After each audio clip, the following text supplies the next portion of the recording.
Olá, meu caro amiga, que prazer estar aqui com você. Você que fez a prova do TRT2 domingo passado, vamos a algumas dicas e correções. Primeiro, para que servem essas correções? Para que você tenha consciência do que você errou e o porquê errou. Segundo, preparatório para a prova de domingo, que será o TRT15. E terceiro, é um convite com alma de intimação, para que você acesse aqui o site do MEAF, concursos, e faça os nossos cursos. Os nossos alunos mandaram muito bem. Ontem eu estava aqui no MEAF dando uma aula sobre MP808, que vai cair para o TRT15, e a coisa que eu mais ouvi, graças a Deus, gabaritei direito do trabalho, professor, gabaritei processo do trabalho. Então, parabéns aos nossos alunos, parabéns a toda a equipe. Então, você que não conhece ainda o trabalho que nós realizamos aqui no MEAF, está perdendo tempo. Aqui não há, vou ser sincero para vocês, pessoal, aqui não há principiantes que não seja você.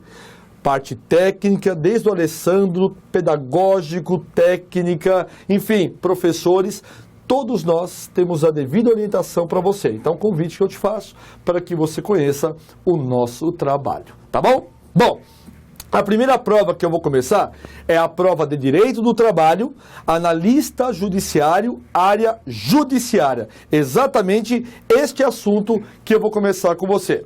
E a primeira questão que caiu para você falou sobre fontes do direito do trabalho. As fontes estão no artigo 8º. E como é um estilo clássico da FCC, aquelas questões típicas, né? 1, 2, 3, 4, ABCDE, ótimo. Então vamos lá. Primeira frase. Então, gente, de forma objetiva para que a gente não perca tempo, que ninguém tem mais tempo nesse mundo, não é? Então, vamos ser direto ao assunto. Vem. Primeira observação para você. Ótimo. As autoridades administrativas e a Justiça do Trabalho, na falta de disposições legais e contratuais, decidirão conforme o caso. Apenas, aqui foge, obviamente, tá certo, senhores? Já começa a mudar, por quê? Excepcionalmente que o interesse de classe ou particular prevaleça sobre o interesse público. Queridos, pelo amor de Deus, isso aqui é um clássico em prova. Quem errou, vou puxar a orelha. Porque o interesse particular nunca deve prevalecer no interesse público. A primeira frase que nós temos aqui, ela é falsa. Veja o texto literal do artigo 8º da CLT. Então, 1 é falsa. Vamos para 2. Indo para 2, vamos lá. Súmulas e outros enunciados de jurisprudência editados pelo TS, pelo Tribunal Superior do Trabalho e pelo TRT, não poderão restringir direitos legalmente previstos, nem criar obrigações que não estejam previstos em lei. Pessoal, esta frase está corretíssima. Com a reforma trabalhista, a Lei 13.467 de 2017, trouxe, obviamente, e excluiu o poder normativo da Justiça do Trabalho. Então, a frase 2, ela está correta. Vamos para a frase número 3, o que ela nos diz. Está certo, está errado? Vamos nessa. No exame de convenção coletiva, ou acordo coletivo do trabalho, a Justiça do Trabalho, além de analisar a conformidade dos elementos essenciais do negócio jurídico, vai embora, poderá anular cláusulas coletivas com base em juízo... Gente, aqui já está falso. A frase aqui já está falsa. Por quê? Até a parte aqui, análise de acordo, convenção coletiva, a Justiça do Trabalho somente poderá analisar os elementos essenciais do contrato, que são partes capazes, objeto lícito e forma prescrita e não defesa em lei. Esta segunda parte aqui que você vê e que está em vermelho, não, obviamente, está certo, meus caros amigos, não está certo. Por quê? Está colocado a mais daquilo que foi descrito na CLT após a reforma trabalhista. Então, a frase número 3 também é falsa. Então, a 1 e a 3 é falsa, a 2, obviamente, está como verdadeira. Vamos dar sequência, que, obviamente, nós temos que saber o gabarito. É claro que o gabarito para nós aqui é a alternativa B. Apenas a 2 está correta. E olha só, qual a dica dessa prova? O examinador aqui, ele nos trouxe o quê, meus caros amigos? O examinador aqui, ele nos trouxe a obrigação do candidato de saber o texto da lei da reforma trabalhista, tá? Vamos para a questão número 2. Vamos lá. Mauro trabalha na sede da empresa Cristal Limitada, localizada em São Paulo, e ocupa o cargo de gerente de produtos, enquadrado como cargo de confiança. Cargo de confiança a gente sempre lembra, né, pessoal?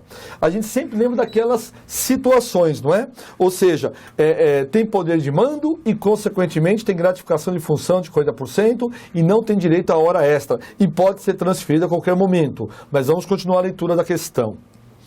O setor em que Mauro trabalha será totalmente desativado e passará a ser desenvolvido na filial da empresa, localizado na cidade de Campinas. Olha a dica, o local que o Mauro trabalha será desativado e passará a ser Campinas, ou seja, é uma mudança definitiva. Se a questão continuar desse jeito, mudança definitiva não dá direito adicional de transferência, é o artigo 469. Interior do Estado de São Paulo. Nesse caso, nos termos da lei trabalhista vigente e conforme o entendimento simulado do TST, é correto afirmar que a empresa Cristal, alternativa A de amor, poderá transferir Mauro e qualquer outro empregado da empresa unilateralmente, pois a transferência de empregado para outra localidade diversa da que resultar o contrato sempre será permitida, ainda que não haja anuência do empregado. É falsa. Tem que ter anuência do empregado e tem que ter a necessidade do serviço. Então a A é falsa. Vamos agora então para a B. A B não poderá, apesar de Mauro exercer cargo de confiança, unilateralmente, transferido para a cidade de Campinas, ainda que haja comprovação da necessidade de serviço, pois não houve extinção do estabelecimento. Gente, é claro que, volto aqui, é falsa, porque é claro que poderá, porque uma vez que é cargo de confiança, ele poderá ser transferido, mas sempre com a necessidade de serviço. O que está errado aqui é um não. Vamos para C. Poderá transferir Mauro unilateralmente para a cidade de Campinas, visto que exerce cargo de confiança, desde que haja comprovação da necessidade do serviço. A questão aqui 2 do nosso bate-papo, a C, a priori, está corretíssima. Porque ele é cargo de confiança, ele pode ser transferido unilateralmente e necessariamente, meus caros amigos, o empregado aqui está comprovado a necessidade do serviço. Dá uma olhadinha no artigo 469. Vamos ler a D e a E para efeito de conhecimento. Bora! Alternativa aqui D. Somente poderá transferir Mauro para a cidade de Campinas, unilateralmente, se houver previsão explícita no contrato de trabalho. Mas ele é cargo de confiança, ele pode ser transferido a qualquer momento, não precisa estar no contrato. A D é falsa por isso. Vamos agora para a E. Poderá transferir Mauro unilateralmente para a cidade de Campinas, pois exerce cargo de confiança, independentemente da comprovação da necessidade do serviço. Gente, o que está errado aqui, obviamente, é essa parte final. Independentemente da comprovação da necessidade do serviço. Tem que ter a necessidade do serviço. Então, realmente, ficou aqui para nós a correta alternativa C de cavalo. Falamos em aula esse tema muito tranquilamente, batemos diversas vezes. O aluno aqui, claro, tem que ter mandado muito bem aqui nessa questão. Agora vamos para a questão número 3. Vamos lá? Questão 3 fala sobre o quê? Suspensão e interrupção do contrato de trabalho, né? E isso é bom que você dê uma lida lá a partir do artigo 472 da CLT. Interrupção é com salário, suspensão é sem salário. Muita discussão que é feita nesta ordem é se o empregado tem que ser mantido o convênio médico, né? No caso de acidente de trabalho, aposentadoria por invalidez, interrupção, como eu disse, ele recebe salário, suspensão ele não recebe. Vamos ver o que a questão está nos dizendo aqui e vamos descobrir o que está certo e o que está errado. Vamos lá? Primeira questão. A. O empregado poderá deixar de comparecer em serviço sem prejuízo do salário por um dia por ano. Para acompanhar o filho, gente, não é um ano, tá certo? É a cada 6 meses. Então o que está errado na A, obviamente, é um ano. Significa para nós 6 meses, tá bom? Próximo. Para a proteção do emprego, o contrato de trabalho poderá ser suspenso por um período improrrogável de 2 a 5 meses para participação do empregado de curso. Opa! Período improrrogável? Não. Senhores e senhoras, atenção aqui.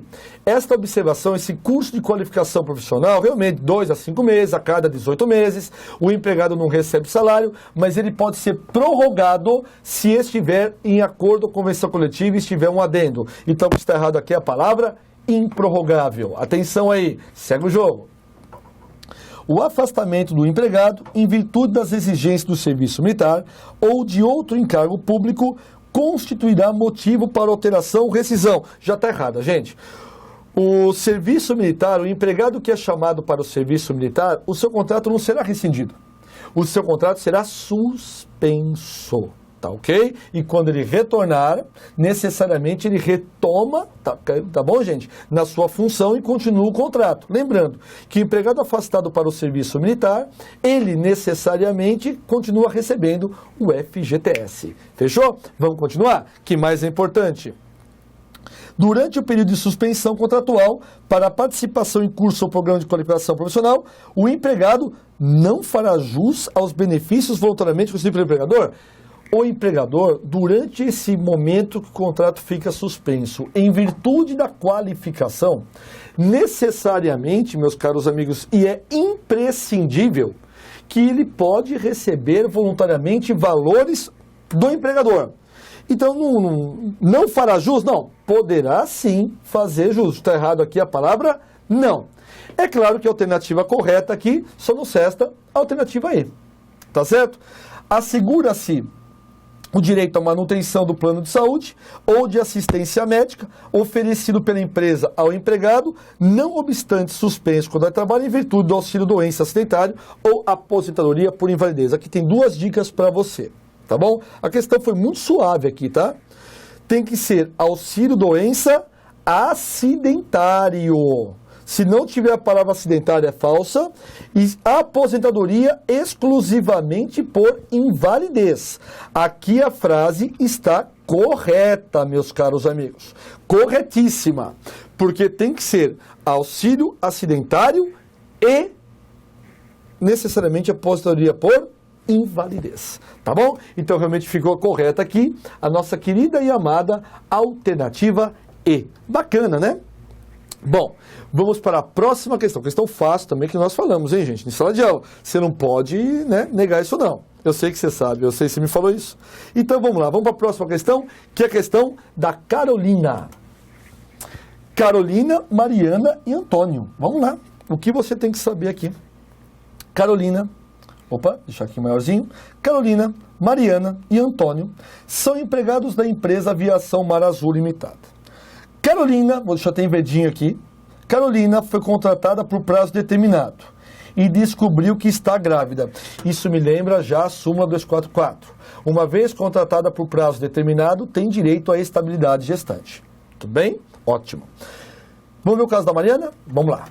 Mariana, contratada por prazo determinado, recentemente sofreu um acidente de trabalho e encontra-se afastada de suas atividades profissionais. Olha só, gente, ela sofreu acidente de trabalho com contrato determinado. Segue o jogo. E Antônio, fazendo vermelho, por sua vez, contratado por prazo indeterminado, acaba de registrar sua candidatura ao cargo de direção de entidade sindical. Bom, nesse caso, nos termos da lei trabalhista, é correto afirmar. Vejam a típica questão FCC, meus amados. A típica questão FCC. Por quê? Ela diz o que para nós? Ela dá 3 casos em uma única questão. Então ela fala sobre gestante, sobre acidente de trabalho e sobre eleição sindical. Vamos ver o que ele vai nos perguntar? Então vamos lá, deixa eu colocar no jeitinho aqui para nós. Vamos lá. Cadê você?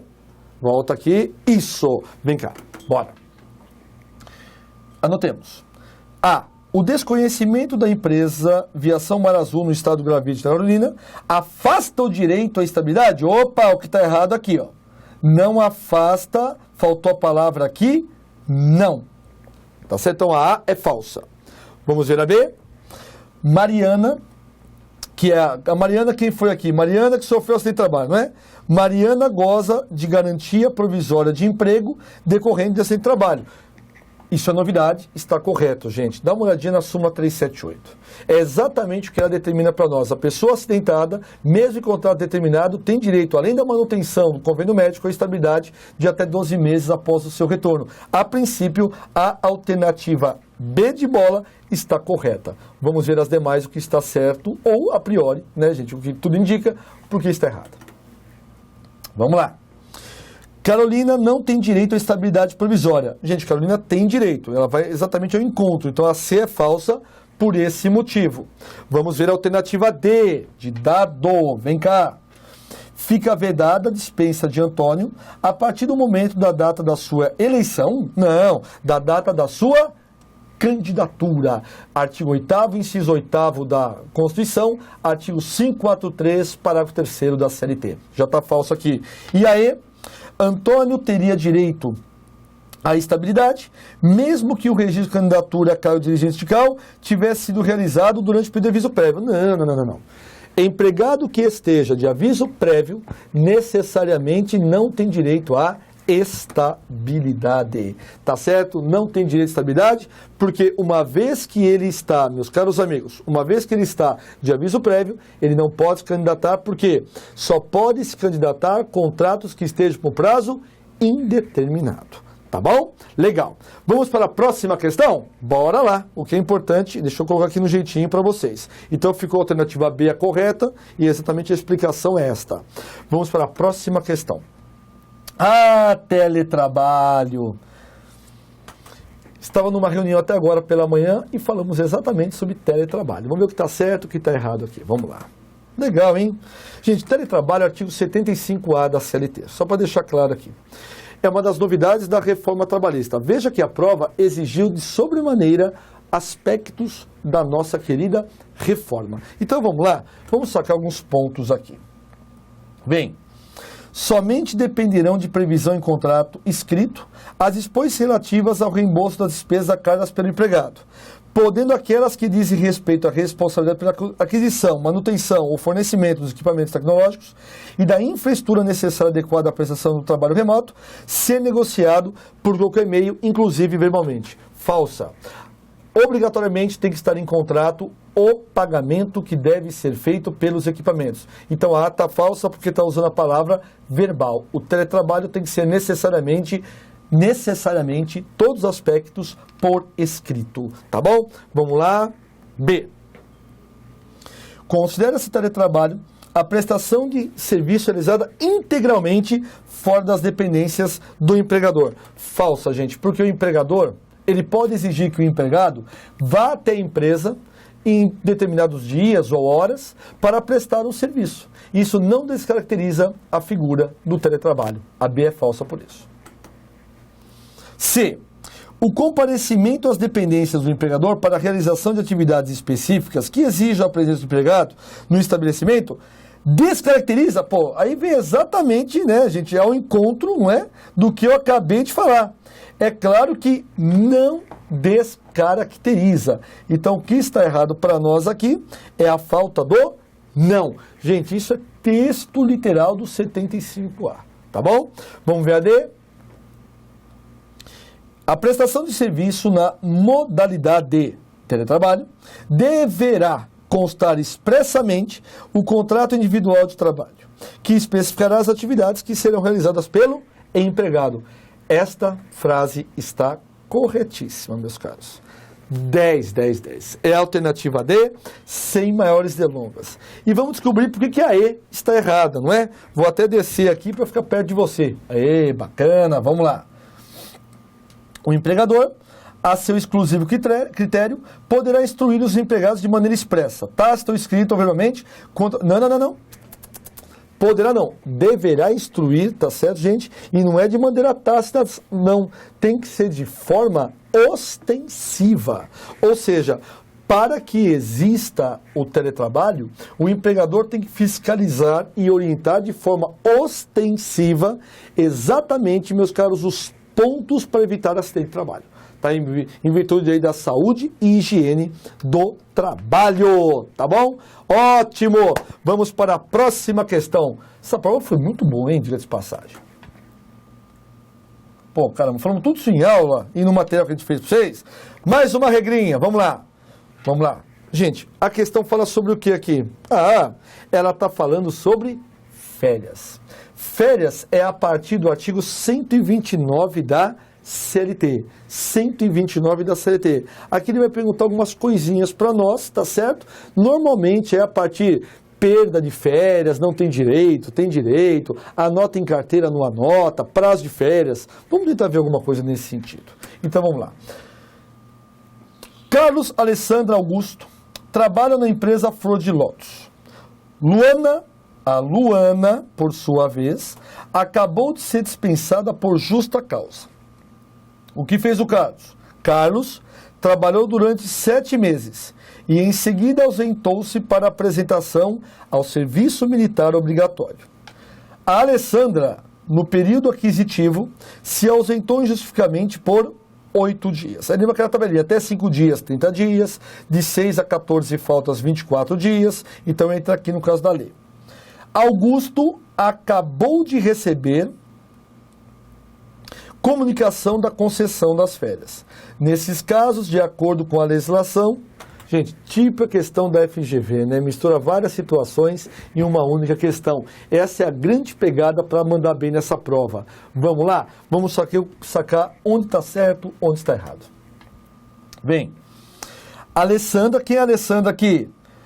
Se ausentou por 8 dias. A Alessandra terá direito às férias na proporção de 18 dias. Não são 18, são 24 dias. Então a A é falsa. B, não há proibição legal para que as férias de Augusto, o que fez Augusto? Deixa eu lembrar, Augusto acabou de receber a comunicação de férias. Então não há proibição legal das férias de Augusto, se inicie imediatamente antes de feriado. Mais um aspecto sobre a reforma trabalhista. 2 dias antes de feriados ou de descansos semanais remunerados, as férias não poderão ter o quê? O seu início. Você leu a partir do artigo 129? Lá fala isso. Então vem comigo. Então a B é falsa por esse motivo. C. Augusto, quem foi Augusto aqui? Deixa eu lembrar, volto para a questão. Augusto acabou de receber a comunicação, então vamos lá. Augusto poderá entrar em gozo de férias antes de apresentar ao empregador a sua CTPS, para que nela seja notada a concessão. Nesse caso, deverá apresentar para a devida anotação em até 15 dias após o término das férias ou retorno ao trabalho. Primeiro passo, não. A carteira tem que ser apresentada antes e necessariamente o empregador tem 48 horas para apresentar esta anotação. Então também não é alternativa C. Vamos para D. Fica aqui do seu lado, vamos lá. Boas essas questões, hein? O tempo de trabalho anterior à apresentação de Carlos para o serviço militar obrigatório será computado no período aquisitivo, desde que ele compareça ao estabelecimento dentro de 120 dias da baixa. Então, o primeiro passo não são 120 dias, ele tem que comparecer em até 30 dias da baixa, tá bom? E a E, que deve ser a correta, é claro, Luana não terá direito à remuneração das férias proporcionais, porque a Luana foi dispensada por justa causa, artigo 482, tá bom? Ótimo, vamos lá. Eu tenho mais uma questão de direito do trabalho e vou fazê-la agora. Vamos lá. Vem comigo. Márcia ingressou com reclamação trabalhista contra sua ex-empregadora, pessoa jurídica Luz Nova Limitada, com pedido de indenização por danos morais, ao argumento que restou prejudicado o seu direito ao lazer, pois era obrigada a trabalhar em períodos extensos, fazendo horas extras diariamente, o que lhe impossibilitava o convívio social e familiar. Luz Nova Limitada contestou a ação e apresentou a reconvenção, com pedido de indenização por danos morais, argumentando que Márcia havia violado a imagem da empresa ao publicar ofensas contra ela nas redes sociais. Neste caso, nos termos da lei trabalhista, o dano extrapatrimonial. Aqui teve uma simbiose, né, gente? De 223A, né, gente, que fala sobre o dano extrapatrimonial com reclamação trabalhista. Obviamente que é uma típica questão que existe aqui uma distinção, tá certo, senhores, do direito do trabalho com, obviamente, o processo do trabalho. Então nós estamos diante de qual situação a correta aqui, pessoal? Simples. A alternativa correta, deixa direto. C. A imagem, a marca, o nome, o segredo empresarial, o sigilo da correspondência são bens juridicamente tutelados e inerentes à pessoa jurídica. Então, obviamente, isso está expresso agora na CLT. Agora, o que está errado na lazer não é bem juridicamente? É claro que é. A pessoa jurídica não é titular da reparação. É claro que é. Vamos ver a D.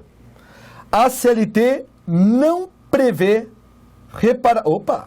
A CLT não prevê reparação de danos de natureza extrapatrimonial. Com a reforma trabalhista, agora prevê. E C. Ao apreciar aqui o pedido de reparação de danos, o juízo não considerará os reflexos sociais. É claro que vai reparar nos reflexos sociais, assim como pessoais e a omissão do ato. Então, realmente, a alternativa correta para nós aqui, né, queridos amigos, ficou a alternativa C, expresso da lei. Bom, amados, com isso nós corrigimos a prova e já fizemos uma revisão da matéria de Direito do Trabalho. Acompanhe as próximas correções. Isso vai te ajudar e vai te preparar para as próximas provas. Obrigado, gente. Até.